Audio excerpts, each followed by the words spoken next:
Hey everyone, very very good evening to all of you. आज हम लोग बात करने वाले हैं हमारा एआरएसएन के बारे में। ठीक है, आज हम लोग एक और मैकेनिज्म लेके आ चुके हैं जो कि एआरएसएन है। अब इस एआरएसएन का मतलब क्या है? एआरएसएन का मतलब है एरोमेटिक सब्स्टिट्यूशन न्यूक्लियोफिलिक रिएक्शन। ठीक है, अब यहाँ पे ये एक स्पेशल केस है, ये भी एक रिएक्शन स्पेसिफिक मैकेनिज्म है। क्योंकि देखो, जो कि एरोमेटिक रिंग होता है, आप बेंजीन ले लो, बेंजीन ले लो, क्या बेंजीन एसएन रिएक्शंस में पार्टिसिपेट करता है? बेंजीन का SN1 SN2 कुछ करता है? नहीं करता है। क्यों नहीं करता है? आप बेंजीन को थोड़ा सा खोल के लिखेंगे, आप बेंजीन को थोड़ा सा खोल के लिखेंगे हम लोग, देखिए आप लोग क्या मिलता है। ये जो पाई क्लाउड्स, ये पाई क्लाउड ऐसा ऐसा ऐसा ऐसा है। ये जो पाई क्लाउड्स है, ये क्या करते हैं? अपने अंदर ही बॉन्ड करके बैठे हुए हैं। ये पाई क्लाउड्स अपने अंदर ही यहाँ पे बॉन्ड करके बैठे हुए हैं। तब यहाँ पे अगर कोई न्यूक्लियोफाइल आएगा, ये अगर कोई न्यूक्लियोफाइल आएगा तो क्या घंटा अटैक करेगा? ये नहीं कर पाएगा, क्योंकि ये तो बेंजीन खुद एक न्यूक्लियोफाइल है। क्योंकि बेंजीन में यहाँ पे देखो कितना ज्यादा इलेक्ट्रॉन है, यहाँ पे कितना ज्यादा माइनस चार्ज घूम रहा है। ठीक है, बेंजीन रिंग में, रिंग आपको पता है एरोमेटिक जो रिंग होते हैं, बेंजीन जो रिंग है ये क्या करता है? ये बहुत ज्यादा ही इलेक्ट्रॉन रिच होता है। आपको पता है ना, बेंजीन बहुत ज्यादा इलेक्ट्रॉन रिच है, और इलेक्ट्रॉन रिच बेंजीन खुद है, तो न्यूक्लियोफाइल कैसे अटैक करेगा? तो रिपल्शन कर देगा। ये पाई क्लाउड्स तो इसको आने ही नहीं देंगे, इसको रिपल्शन कर देंगे, तो फिर यहाँ से तो एसएन रिएक्शन पॉसिबल ही नहीं है। ठीक है, यहाँ से पॉसिबल नहीं है। बट हम लोग कुछ आज ऐसा सीखेंगे जहां पर हम देखेंगे कि एसएन रिएक्शन इसमें भी हम लोग कर सकते हैं। ठीक है, अब देखो कैसे करेंगे। देखो, मैंने कहा कि बेंजीन बहुत ज्यादा इलेक्ट्रॉन रिच है, benzene is very much electron rich. ठीक है, अब इलेक्ट्रॉन रिच है, इसका मतलब अगर एसएन रिएक्शन करवाना ही है तो फिर यहाँ पे कौन से कंडीशंस फुलफिल करने चाहिए? फर्स्ट ऑफ ऑल यहाँ पे क्या होना चाहिए? स्ट्रॉन्ग इलेक्ट्रॉन विथड्रॉइंग ग्रुप रहना चाहिए, EWG रहना चाहिए। ठीक है, अगर इलेक्ट्रॉन विथड्रॉइंग ग्रुप, ज्यादा खींचने वाले ग्रुप होंगे, अगर ज्यादा खींचने वाले होंगे ना, तो वो खींचने वाले ग्रुप क्या करेंगे? यहाँ पे इलेक्ट्रॉन ये खींचेंगे, तो फिर इसमें एसएन रिएक्शन थोड़ा सा पॉसिबल होने का एक पॉसिबिलिटी आ जाएगी। ठीक है, और क्या होने चाहिए? और क्या होने चाहिए? ऑर्थो या पैरा पोजीशन में। ठीक है, ऑर्थो या पैरा पोजीशन में कोई भी हैलोजन और साथ ही साथ हैलोजन प्लस NO2 ग्रुप रहना चाहिए।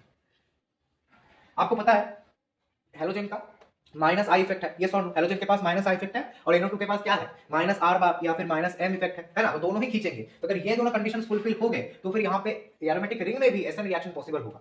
कैसे होगा? हम लोग आइए बात कर लेते हैं कैसे यहाँ पे हो रहा है।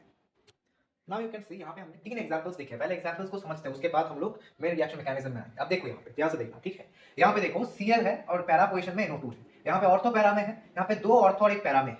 अब देख ही सकते हो, अगर यहाँ पे ये तो एक वीक एसिड है ना, ये तो एक वीक एसिड है, वीक एसिड से स्ट्रॉन्ग एसिड बन रहा है। यहाँ पे ना हम लोग जो रिएक्शंस करते हैं वहां पे क्या होता है? ऑलवेज स्ट्रॉन्ग एसिड से वीक एसिड की तरफ रिएक्शन बढ़ता है। ये सुनो, अरे स्ट्रॉन्ग एसिड होगा तभी ना वीक एसिड बनेगा। ठीक है, तो वीक एसिड से तो स्ट्रॉन्ग एसिड बनने से रहा नहीं बनेगा, क्योंकि रिएक्शन प्रोसीड कैसे होगा?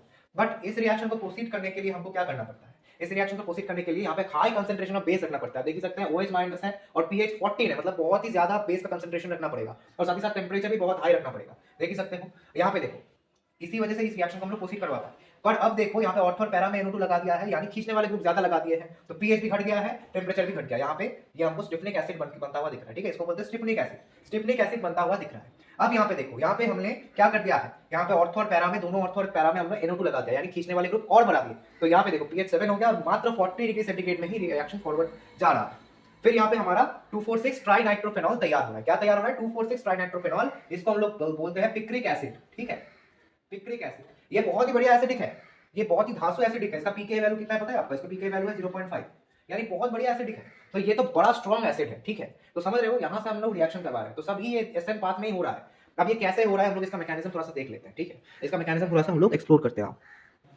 अब देखिए यहाँ पे क्या क्या हमने, यहाँ पे ना हमने यहाँ पे क्या क्या हम लोग मैकेनिज्म देखते हैं। तो अब देखो, क्या ये OH माइनस, ये जो न्यूक्लियोफाइल है, क्या यहाँ पे अटैक कर पाएगा? आंसर है नहीं कर पाएगा। क्यों नहीं कर पाएगा? क्योंकि ये देखो, ये तो एक sp2 सेंटर है ना, sp2 सेंटर में क्या न्यूक्लियोफाइल अटैक कर पाता है? नहीं कर पाता है। ये सुनो, नहीं कर पाता है। इसको अटैक करने के लिए तो हमको टेट्राहेड्रल स्ट्रक्चर चाहिए, है ना, एक टेट्राहेड्रल स्ट्रक्चर चाहिए, तभी हम लोग SN1 SN2 कर पाएंगे। तो यहाँ पे तो SN रिएक्शन पॉसिबल नहीं हो रहा है, तो क्योंकि SN1 रिएक्शन पॉसिबल नहीं हो रहा है, तो फिर यहाँ पे क्या होता है? ये जो बेंजीन का जो ये डबल बॉन्ड है, यहाँ पे खुल के यहाँ पे आ गया। तो अब क्या हुआ? अब यहाँ पे क्या होगा? अब यहाँ पे ना, यहाँ पे माइनस आया, ये खुल के जब यहाँ पे आएगा तो यहाँ पे माइनस आया, यहाँ पे माइनस दिखा देते हैं हम लोग। ठीक है, यहाँ पे माइनस दिखा देते हैं, माइनस आ गया। अब देखो, अब ये कार्बन sp3 सेंटर हो गया, है ना, ये वाला कार्बन sp3 सेंटर हो गया। अब यहाँ पे अटैक होगा, हो गया अटैक, और ये स्टेप बहुत ज्यादा स्लो होता है, इसको हम लोग बोलते हैं, इसलिए इसको हम लोग स्लो स्टेप बोलते हैं या फिर RDS बोलते हैं। ठीक है, RDS बोलते हैं। तो फिर क्या हुआ? यहाँ पे क्या तैयार हो रहा है? देखो, ये हुआ, ये यहाँ पे आया माइनस, यहाँ पे आया, ये क्लोरीन है, ये OH है, और यहाँ पे NO2 को खोल के दिखाता हूँ, ये O है, ये O माइनस हुआ, ये प्लस। अब क्या होगा? देखो, इसको हम लोग क्या बोलते हैं? ये जो इंटरमीडिएट बना, इसको क्या बोलते हैं? इसको बोलते हैं हम लोग मेसेनहाइमर कॉम्प्लेक्स। ठीक है, मेसेनहाइमर कॉम्प्लेक्स, बिल्कुल कोर कांसेप्ट के बारे में बात कर रहे हैं हम। इसको बोलते हैं हम लोग मेसेनहाइमर कॉम्प्लेक्स। अब ये क्यों बनता है? क्योंकि ये बहुत ज्यादा स्टेबल है।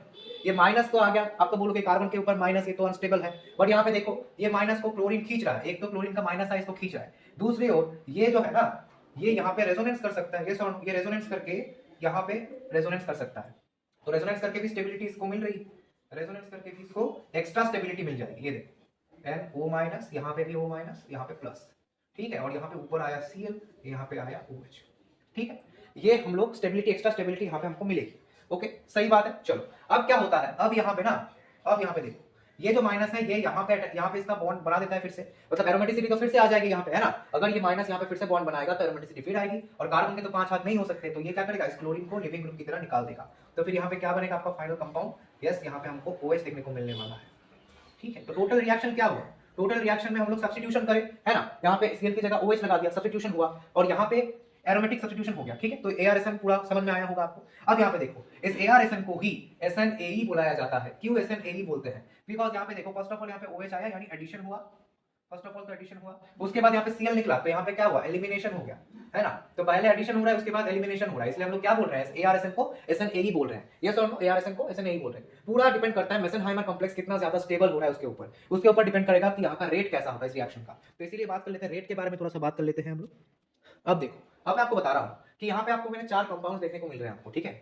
अब यहाँ पे आपको बताना है कि इसका रेट का ऑर्डर कैसा होगा, रिएक्शन रेट का ऑर्डर बताओ, ARSN रिएक्शन का रेट बताओ। तो फिर क्या करोगे, आपके दिमाग में पहले आएगा कि I का जो आयोडीन है ऊपर, तो इसका रेट सबसे ज्यादा होगा क्योंकि इसकी न्यूक्लियोफिलिसिटी ज्यादा है। बट यहाँ पे जब रेट सजाएंगे ये गलती मत करना, बिकॉज ARSN में हमने बताया कि मेसेनहाइमर कॉम्प्लेक्स जो है ना, मेसेनहाइमर कॉम्प्लेक्स जितना ज्यादा स्टेबल होगा, ये मेसेनहाइमर कॉम्प्लेक्स था, NO2 हो गया, ये जितना स्टेबल होगा उतना ज्यादा रिएक्शन फॉरवर्ड में जाएगा। तो यहाँ पे देखो फ्लोरीन का माइनस आई इफेक्ट सबसे तगड़ा है ना, फ्लोरीन का माइनस आई इफेक्ट सबसे ज्यादा तगड़ा है चारों में से। तो फिर यहाँ पे क्या आएगा, ये तो नीचे तो माइनस M इसका लग ही रहा है, माइनस R लग रहा है, यहाँ पे इसका माइनस I लग रहा है, तो सब में माइनस आई लगेगा, बट सबसे ज्यादा किसका लगेगा, फ्लोरीन का लगेगा, है ना। तो इसका रेट फ्लोरीन का सबसे ज्यादा, उसके बाद क्लोरीन, उसके बाद ब्रोमीन, और लास्ट में आएगा आयोडीन। आयोडीन का सबसे बुरा वाला है। समझ में आया? आई होप आपको समझ में आया होगा। आइए कुछ एग्जांपल्स के ऊपर बात करते हैं, कुछ घासों से एग्जांपल के बारे में हम लोग देख लेते हैं। So as you can see यहाँ पे हमने 3 एग्जांपल्स लिख लिए हैं, ठीक है। इन 3 एग्जांपल्स को करके आज हम हमारा क्लास कंक्लूड करेंगे। ओके, तो फर्स्ट ऑफ ऑल यहाँ पे देखो क्या होगा, ये तो यहाँ पे हम लोग डायरेक्टली ऐसे दिखा सकते हैं यार, इसको हम लोग बार बार मैकेनिज्म नहीं लिखेंगे।